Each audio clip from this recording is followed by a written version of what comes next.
айтқан кезде Макка мүшриктердің барлығы жүгіріп Абу Бәкір келді. Міне сенің досың бір ақылға сыймайды бір әңгімені айтып жатыр деді. Сонда Абу Бәкір не деді?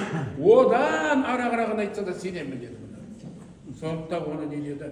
Сыддық деді. Абу Бәкір. Сахабалар айтады, Абу Бәкірдің дейді бізге қарағанда намазы, оразасы көп емес дейді. Бірдей оқиды дейді.